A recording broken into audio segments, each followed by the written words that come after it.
نحمده ونصلي ونسلم على رسوله الكريم أما بعد فأعوذ بالله من الشيطان الرجيم بسم الله الرحمن الرحيم وَاعْبُدُوا اللَّهَ وَلَا تُشْرِكُوا بِهِ شَيْئًا وَبِالْوَالِدَيْنِ إِحْسَانًا وَبِذِي الْقُرْبَى وَالْيَتَامَى وَالْمَسَاكِينِ وَالْجَارِ ذِي الْقُرْبَى وَالْجَارِ الْجُنُوبِ وَالصَّاحِبِ بِالْجَنبِ وَابْنِ السَّبِيلِ وَمَا مَلَكَتْ أَيْمَانُكُمْ ان اللہ لا يحب من کان مختالا فخورا صدق اللہ العظیم۔ منبر رسول پر جلوگر علماء ذوی الاحترام، حاضرین و ناظرین سنی اجتماع، السلام علیکم ورحمۃ اللہ وبرکاتہ۔ میرے پیارے آقا صلی اللہ تعالی علیہ وسلم کے پیارے دیوانوں، جس آیہ کریمہ کی تلاوت کا میں نے شرف حاصل کیا، اس سے متعلق کچھ معروضات پیش کرنے سے پیشتر آقا کریم رؤوف و رحیم علیہ التحیۃ والتسلیم کی بارگاہ میں جس طریقے سے میں پڑھاؤں، عقیدت و محبت میں ڈوب کر اسی طریقے سے درود و سلام کا نذرانہ پیش کریں۔ الصلاۃ والسلام علیک یا رسول اللہ، الصلاۃ والسلام علیک یا حبیب اللہ، الصلاۃ والسلام علیک یا نبی اللہ، وعلی آلک واصحابک یا نور اللہ، صلی اللہ تعالی علیک وسلم۔ میرے پیارے آقا صلی اللہ تعالی علیہ وسلم کے پیارے دیوانوں، مسلسل 2 روز سے مردوں کے اجتماع میں مختلف علماء اور دعات سے اور مبلغین سے بہت ساری مفید باتیں آپ نے سماعت فرمائیں۔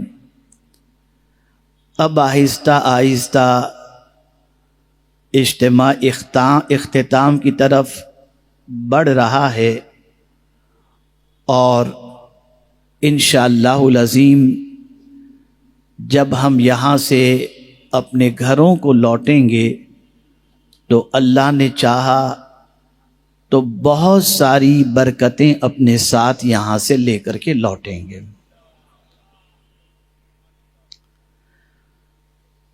بہت کچھ سکھایا گیا، بہت کچھ سکھایا جا رہا ہے، اور بہت کچھ سکھایا جائے گا۔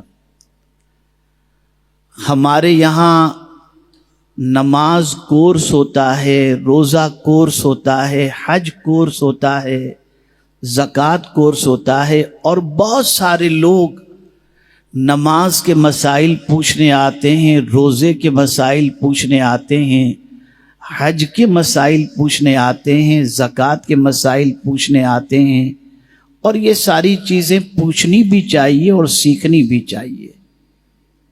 لیکن ابھی تک کوئی ایسا بندہ نہیں آیا جو انسانیت کے سلسلے میں سوال کرے کہ انسانیت ہے کیا۔ ایک بات اچھی طریقے سے ذہن کے اندر رکھیں، انسان بننا یہ ہماری چوائس نہیں تھی، یہ اللہ نے چاہا تو ہم انسان بنے، لیکن انسانیت کے علم بردار بننا یہ ہماری چوائس ہے۔ میرے پیارے آقا صلی اللہ تعالی علیہ وسلم کے پیارے دیوانوں، آج دنیا میں سب سے زیادہ جو دوائی فروخت ہو رہی ہے اور سب سے زیادہ جس بیماری کے مریض ڈاکٹروں کے پاس جاتے ہیں وہ یا تو اسٹریس کے ملیں گے یا ڈپریشن کے ملیں گے یا نروس کے ملیں گے یا اپسیٹ کے ملیں گے. اور مختلف ڈاکٹرز، مختلف سائیکولوجسٹ اور سائیکریٹسٹ ڈپریشن، اسٹریس، اس کے سلسلے میں مختلف وجوہات بیان کرتے ہیں کہ ان چیزوں کی وجہ سے آپ کو ڈپریشن ہو گیا یا انسان ڈپریشن میں چلا گیا. اب سولوشن کیا ہے؟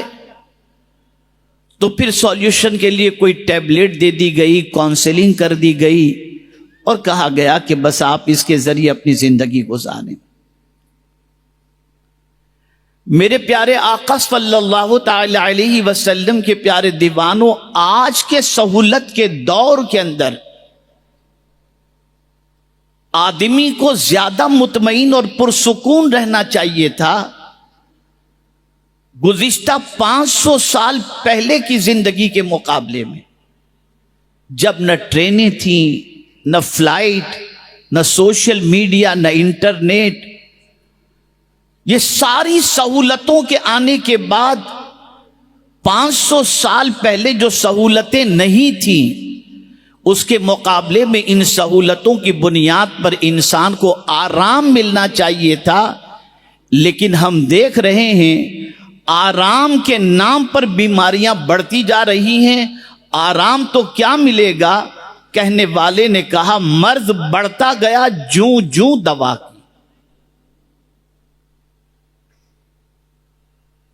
اس وقت ہاتھ، پیر، آنکھ، کان کے اعتبار سے زمین پر چلنے والے انسان تو نظر آتے ہیں، لیکن اس انسان کے اندر اللہ نے جو خوبیاں اور انسانیت رکھی ہے، اس انسانیت کو آج سوسائٹی میں تلاش کر لیں تو میں پورے یقین کے ساتھ کہہ سکتا ہوں کہ الا ماشاء اللہ کہیں سے انسانیت چھلکتی ہوئی دکھائی دے.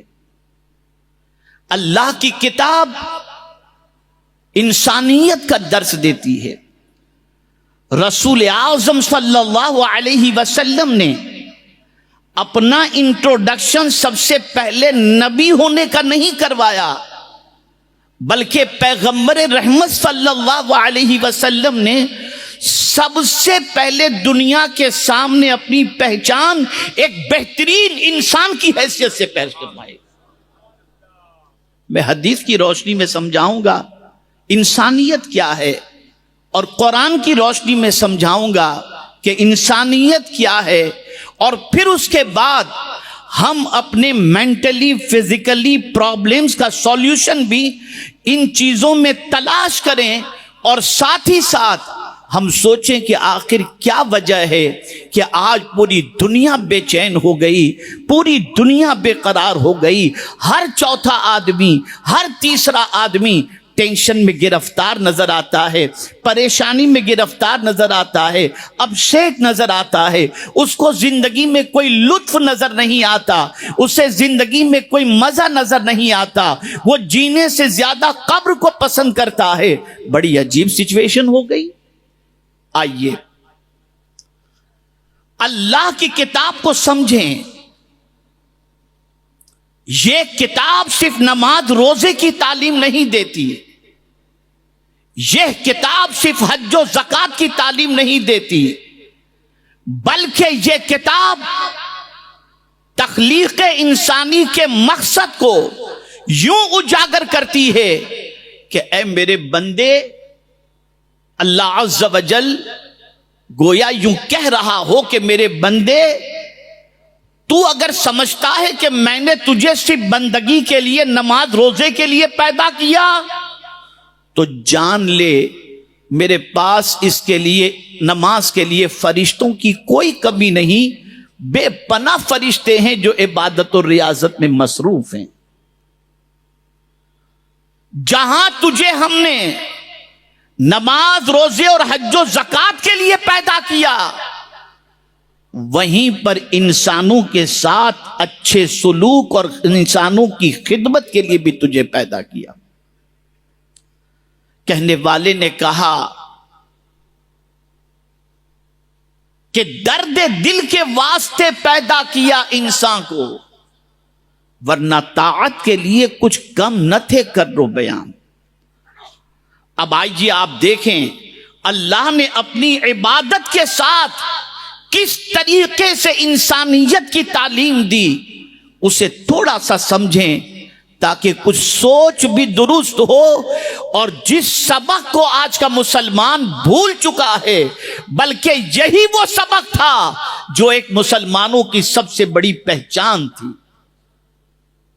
اللہ فرماتا ہے وَاعْبُدُوا اللَّهَ وَلَا تُشْرِكُوا بِهِ شَيْئًا وَبِالْوَالِدَيْنِ إِحْسَانًا وَبِذِي الْقُرْبَى وَالْيَتَامَى وَالْمَسَاكِينِ وَالْجَارِ ذِي الْقُرْبَى وَالْجَارِ الْجُنُوبِ وَالصَّاحِبِ بِالْجَنبِ وَابْنِ السَّبِيلِ وَمَا مَلَكَتْ أَيْمَانُكُمْ إِنَّ اللَّهَ لَا يُحِبُّ مَنْ كَانَ مُخْتَالًا فَخُورًا۔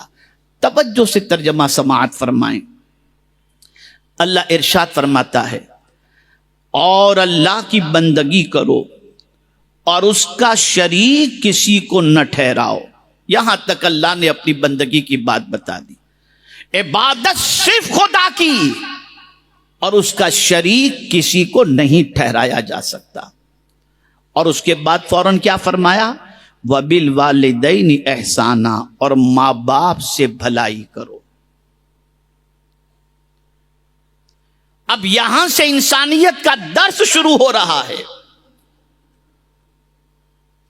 ماں باپ سے بھلائی کرنے والے کو اللہ نے دنیا کے انسانوں کی فطرت کے اندر یہ بات رکھ دی ہے کہ جو بچہ اپنے ماں باپ کے ساتھ اچھا سلوک کرتا ہے اسے کوئی کچھ بھی کہے، لیکن دنیا یہی کہے گی یہ بہت اچھا انسان ہے۔ کبھی بھی آپ نہیں دیکھیں گے کہ ماں باپ سے اچھے سلوک کرنے والے کو کوئی برا انسان کہے، لیکن کوئی ماں باپ کو گالی دیتا ہو، کوئی ماں باپ کو دھکے دیتا ہو، کوئی ماں باپ کو ڈیڈ اسٹاک کہتا ہو، کوئی ماں باپ کو پاگل کہتا ہو، دنیا اسے اچھا انسان نہیں کہتی۔ اب یہاں میں تھوڑا سا آگے بڑھ کر کے عرض کروں، آج کے دور کا انسان اس لیے بھی ڈپریشن کے اندر ہے کہ جس کے ساتھ اچھے سلوک کی اللہ نے تعلیم دی تھی، آج کے انسان نے اس کے ساتھ اچھا سلوک کرنا بند کر دیا۔ تو سب سے پہلے اللہ کی بندگی کے بعد انسانیت کا سلوک ماں باپ کے ساتھ کرو۔ اس کے بعد قرآن آگے بڑھتا ہے اور رشتہ داروں۔ اب رشتہ داری بھی کتنی عظیم چیز ہے۔ آقا کریم صلی اللہ علیہ وسلم ارشاد فرماتے ہیں، ہمارے بہت سارے لوگ مشائخ کے پاس جاتے ہیں اور کہتے ہیں کوئی تعویذ دے دیجئے روزی میں برکت کے لیے۔ ٹھیک ہے، بہت سارے مشائخ ایسے ہیں جن کے اوراد و وظائف پر عمل کر کے رزق میں برکت بھی ہو جاتی ہے اور نہیں بھی ہوتی، تعویذات سے برکت ہو بھی جاتی ہے نہیں بھی ہوتی۔ لیکن اگر حضور نے کسی عمل کے بارے میں کہہ دیا کہ یہ عمل کرو گے تو رزق میں برکت ہوگی، تو خدا کی قسم وہی ہوگا جو مصطفیٰ پیارے نے فرما دیا ہے۔ اب آئیے میں آپ کو بتاؤں حضور کیا فرماتے ہیں۔ آقا کریم صلی اللہ علیہ وسلم ارشاد فرماتے ہیں، جو شخص یہ چاہتا ہو کہ اس کی عمر میں اور مال میں برکت ہو، اسے چاہیے کہ رشتہ داروں کے ساتھ اچھا سلوک کرے۔ آج رشتہ کاٹا جاتا ہے، جوڑا نہیں جاتا۔ رشتہ داروں کے ساتھ حسن سلوک کا معاملہ دیکھا جائے تو العیاذ باللہ بڑا برا حال ہے۔ اور تھوڑا سا ایک ارشاد آپ کو میں سرکار کا سنا دوں. سرکار صلی اللہ علیہ وسلم فرماتے اللہ اس بندے کی دعا کو قبول نہیں کرتا جو رشتہ کاٹتا ہے.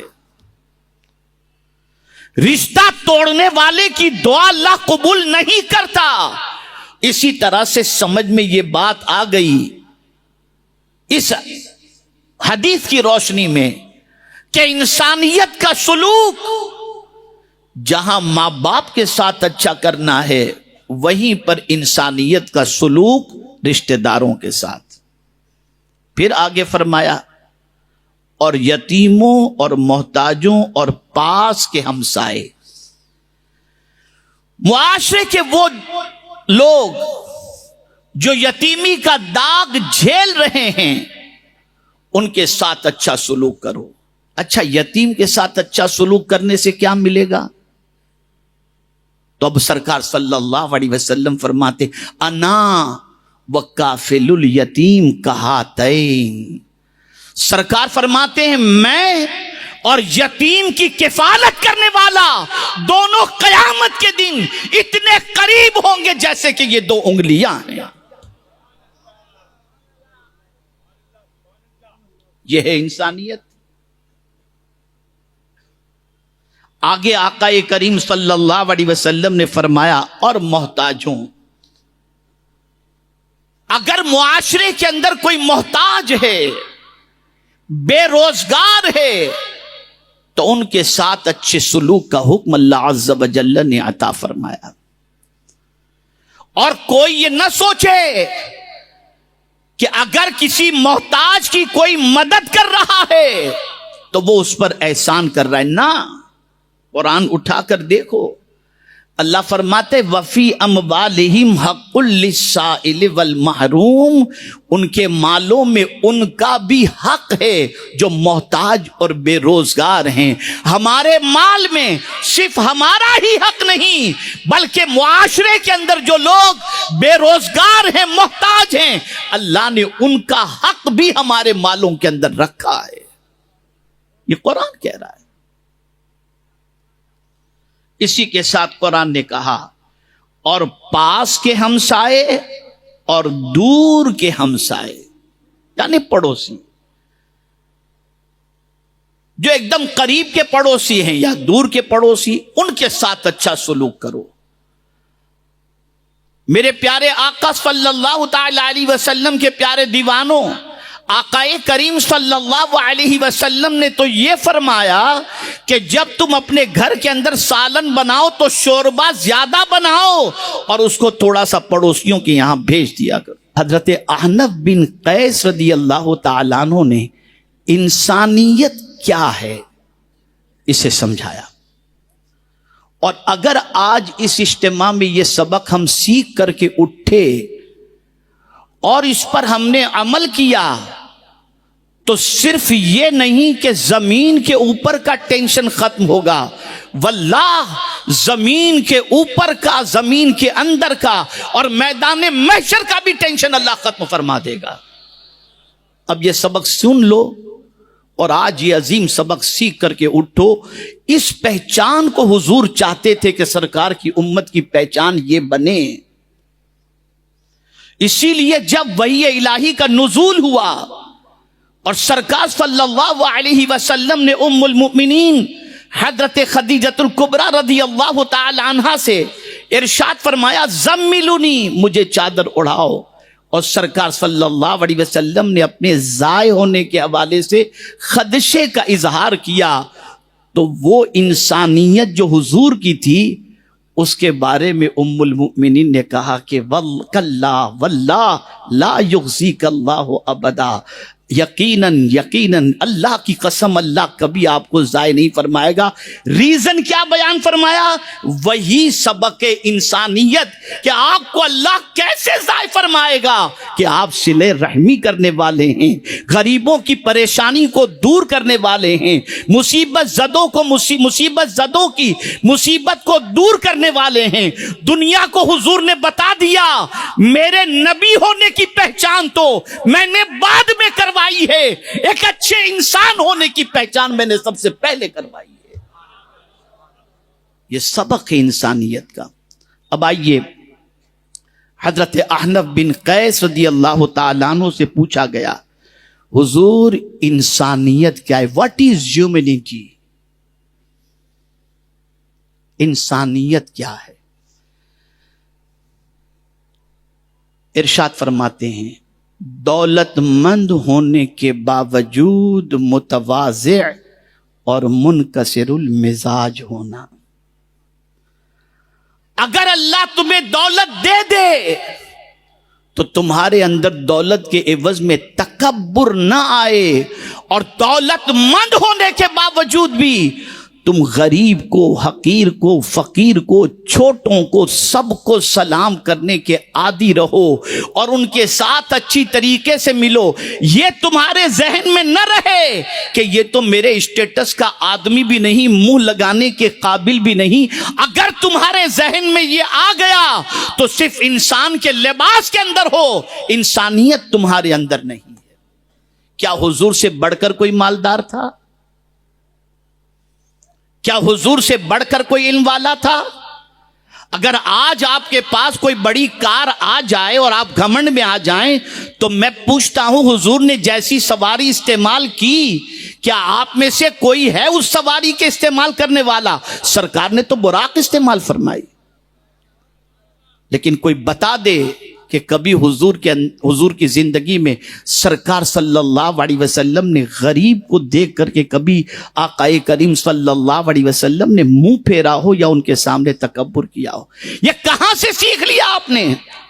کون سی سوسائٹی سے یہ سبق آپ نے حاصل کیا کہ چند ٹکے آ جانے کے بعد غریبوں کو حقیر سمجھنے لگے؟ آپ کو نہیں معلوم کہ جس کو حقیر سمجھتے ہو اللہ کے نزدیک اس کا مقام کیا ہے؟ خود حضور صلی اللہ علیہ وسلم ارشاد فرماتے ہیں، بہت سارے میلے کچیلے کپڑے والے، گرد آلود چہرے والے، ان کا مقام خدا کے نزدیک اتنا بلند ہوتا ہے کہ اگر وہ کسی بات پر قسم کھا لے تو خدا ان کی قسم کو پوری کر دیا کرتا ہے۔ تو انسانیت کا پہلا سبق یہ ہے کہ دولت آ جائے، تکبر نہ آئے، تکبر نہ آئے۔ دوسرا سبق، سزا دینے پر قدرت رکھنے کے باوجود مجرم کو معاف فرما دے۔ قربان جائیے، فتح مکہ اس بات پر گواہ ہے۔ رسول گرامی وقار صلی اللہ علیہ وسلم ستانے والوں سے انتقام لے سکتے تھے، لیکن پیغمبر رحمت صلی اللہ علیہ وسلم نے انتم الطلقاء کہہ کر کے انہیں بتا دیا کہ میں وہ نہیں جیسا تم دوسروں کو سمجھتے، دوسروں کے بارے میں گمان رکھتے ہو۔ میں وہ ہوں جو انسانیت کا سبق سکھانے آیا ہوں۔ میں بولنے والا ہی نہیں بلکہ کر کے دکھانے والی ذات ہوں۔ حضور نے کر کے دکھایا۔ اب تیسری بات بہت اہم ہے، یہ میں نہیں کہہ رہا، بہت عظیم تابعی اور بعض صحابی بھی کہتے ہیں حضرت احنف بن قیس کو، یہ ان کا قول ہے۔ تیسری بات فرماتے ہیں، منت و احسان کے بغیر عطا کرنا۔ اگر تمہیں قدرت نے دیا ہے تو کسی کو دے کر نہ احسان کرنا، نہ احسان جتانا، اور نہ کسی کے احسان کے بدلے میں دینا۔ اور جب اس چیز کو میں قرآن میں صدیق اکبر کے حوالے سے دیکھتا ہوں تو عقل دنگ رہ جاتی ہے کہ صدیق اکبر نے جب حضرت بلال کو آزاد کیا، دنیا کہہ رہی تھی کہ ابو بکر پر بلال کا کوئی نہ کوئی احسان ہوگا۔ اے صدیق اکبر، آپ کی عظمتوں پر قربان کہ آپ کی انسانیت کا پروردگار جل جلالہ نے اعلان فرمایا کہ ابو بکر نے کسی احسان کے بدلے میں یہ نہیں کیا بلال کو آزاد، بلکہ ابو بکر نے اللہ کی رضا کے لیے بلال کو آزاد فرمایا ہے۔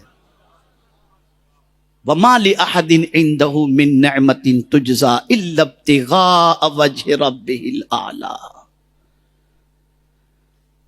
آج ہمارا حال یہ ہے کہ کسی غریب کو زکوٰۃ بھی اگر ہم دے دیں تو جب تک کہ ہمارا فوٹو اور لینے والے کا فوٹو نہ چھپے اس وقت تک ہم مطمئن نہیں ہوتے، اور پھر وہ زکوٰۃ لینے والا کسی مقام پر پہنچ جائے بعد میں تو ہم کہتے ہیں یہ کل تو زکوٰۃ لینے والا تھا، میرے پاس آتا تھا زکوٰۃ دینے کے لیے۔ اب سن لو ایسا کہنے والوں کے بارے میں حضور نے کیا فرمایا۔ آقا کریم صلی اللہ علیہ وسلم ارشاد فرماتے ہیں 3 قسم کے لوگوں کو جنت کی خوشبو بھی نہیں ملے گی جو 500 سال کی دوری سے آتی ہے، نہیں ملے گی ان کو جنت کی خوشبو۔ کون ہے وہ لوگ؟ پہلا وہ شخص جو والدین کو ستانے والا ہو اور بغیر ان کو راضی کیے اس دنیا سے چلا جائے۔ دوسرا وہ شخص جو عادی شرابی ہو اور توبہ کیے بغیر مر جائے۔ اور آقا فرماتے ہیں جنت کی خوشبو اس کو بھی نہیں ملے گی جو احسان کر کے احسان جتانے والا ہو۔ آپ زکوٰۃ دے کر احسان جتاتے ہو، آپ کسی کی مدد کر کے احسان جتاتے ہو، کس نے بنایا دینے والا؟ اس پروردگار نے۔ ہونا تو یہ چاہیے کہ دے کر لینے والے کا شکریہ ادا کرو کہ تو نے قبول کر کے مجھے ثواب کمانے کا موقع عطا فرمایا۔ میرے پیارے آقا صلی اللہ تعالی علیہ وسلم کے پیارے دیوانوں، اور عرفاء کا قول بھی آپ کو بتا دوں کہ انسانیت کیا ہے۔ فرماتے ہیں انسانیت یہ ہے جو دوسروں کے دکھ سے خود دکھی ہو جائے، کسی کو دکھ میں دیکھے تو خود دکھی ہو جائے۔ اس کو میں نے اپنے لفظوں میں یوں عرض کیا ہے، اگر کسی کا غم تمہاری آنکھوں کو نم کر دے یہ انسانیت ہے۔ آج کی پوزیشن یہ ہے دکھ میں دیکھ کر خوش ہوتے ہیں، ایسا ہونا ہی تھا یار، اس کو اب مت پتہ چلے گا، اب مزہ آئے گا، دیکھو اب کیا ہوتا ہے، لا حول ولا قوت الا باللہ العلی العظیم۔ یہ انسانیت نہیں ہے۔ انسانیت یہ ہے کہ کسی کو دکھ میں دیکھ کر کے خود دکھی ہو جاؤ۔ دوسری بات، جو دوسروں کو تکلیف نہ دے اور لوگوں کو راحت پہنچائے۔ انسانیت یہ ہے کہ وہ لوگوں کو راحت پہنچانے والا ہو، تکلیف پہنچانے والا نہ ہو۔ اسی کو حضور نے فرمایا من اذى المسلم فقد اذانی ومن اذانی فقد اذى اللہ ومن اذى اللہ کان يدخلہ النار۔ ایک مسلمان کبھی اذیت پہنچانے والا ہو ہی نہیں سکتا۔ اس کو ایک چھوٹے سے دوسرے جملے میں سمجھا دوں، کیسا بننا ہے؟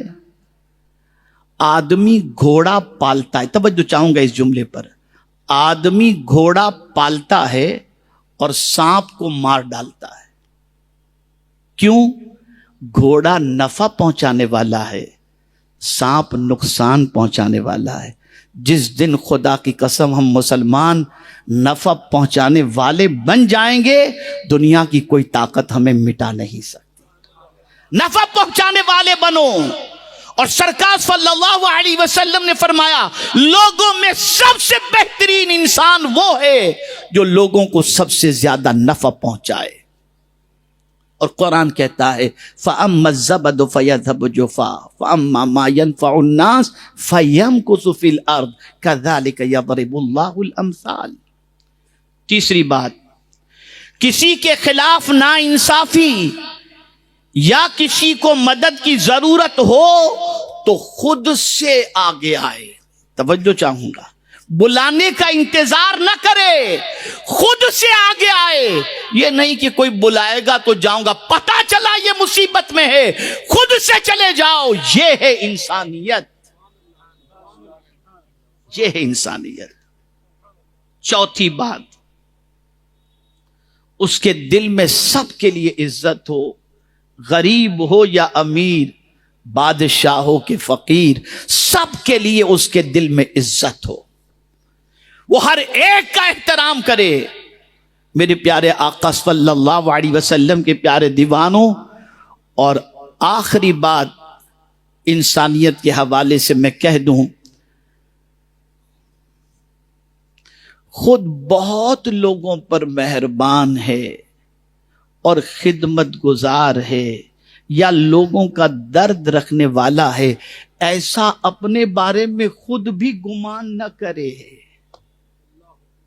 کہ میں اتنا بڑا ہوں، میں یہ تیر مار رہا ہوں، یہ بھالا پھینک رہا ہوں، یہ گولی مار رہا ہوں، یہ کر رہا ہوں، وہ کر رہا ہوں، اپنے بارے میں یہ گمان ہی نہ کرے، بلکہ اٹھتے بیٹھتے کہ الحمدللہ میرے کریم تیرا شکر ہے کہ تو نے مجھے اس قابل بنایا۔ یہاں ہمارا حال یہ ہے کہ کچھ تھوڑا سا کر لیں تو یہ سمجھتے ہیں ہم سے بڑا کون۔ ارے توفیق کس نے عطا فرمائی؟ اللہ اکبر۔ میرے پیارے آقا صلی اللہ علیہ وسلم کے پیارے دیوانوں، حضرت ایوب علیہ الصلاۃ والتسلیم کا واقعہ مجھے یاد آ رہا ہے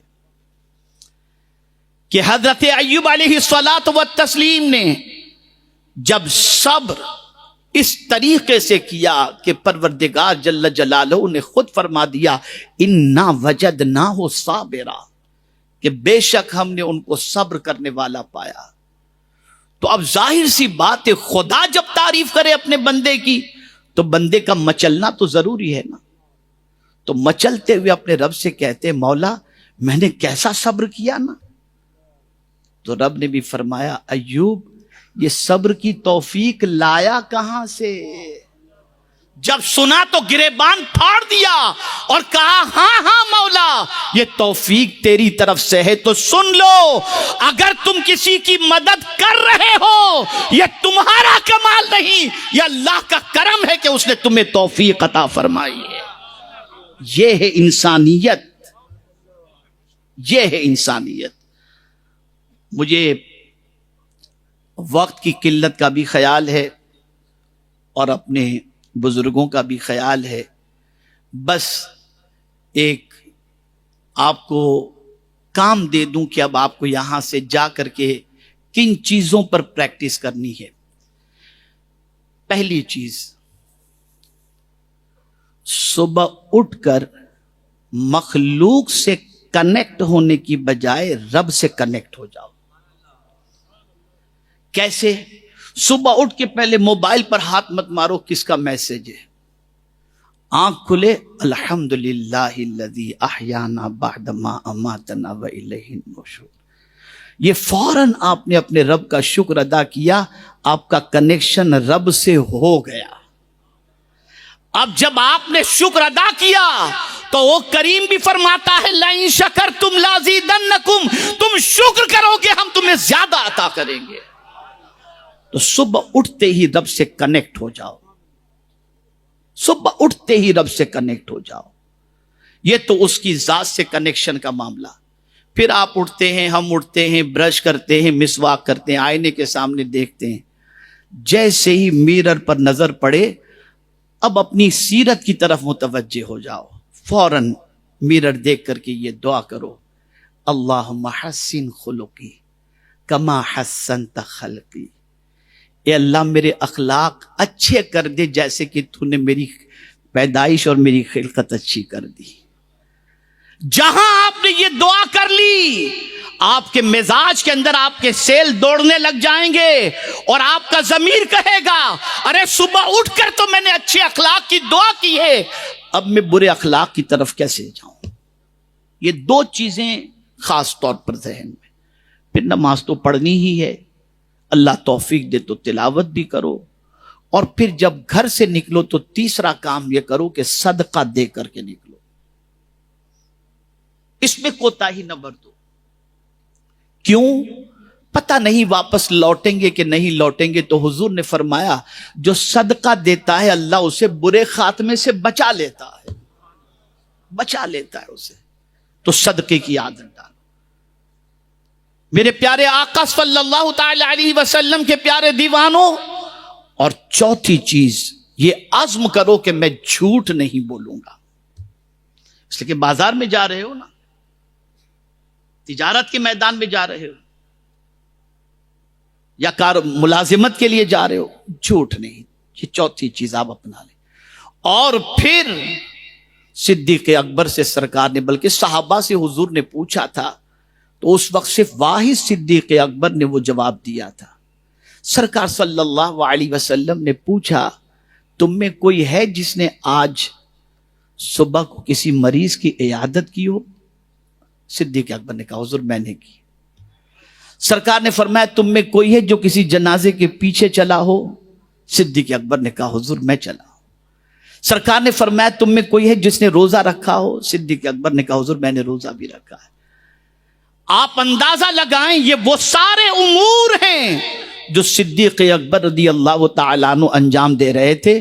اور خاص بات اس چیز کو ذہن میں رکھو کہ آقا کریم صلی اللہ علیہ وسلم نے ارشاد فرمایا جس کسی نے صبح اس حال میں کی کہ امت مسلمہ کے امور کے سلسلے میں کچھ نہ سوچا، مسلمانوں کے ایشوز کے بارے میں، مسائل کے بارے میں سرکار فرماتے کچھ نہ سوچا، فلیس منا، وہ میرا ہے ہی نہیں۔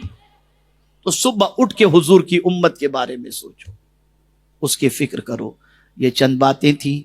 اللہ تعالیٰ آقا کریم رؤوف الرحیم علیہ التحیۃ والتسلیم کے صدقہ و طفیل سب سے پہلے مجھے ان باتوں پر عمل کی توفیق عطا فرمائے، اور آپ سب سے میری مؤدبانہ گزارش ہے سنی دعوت اسلامی سے جڑیں۔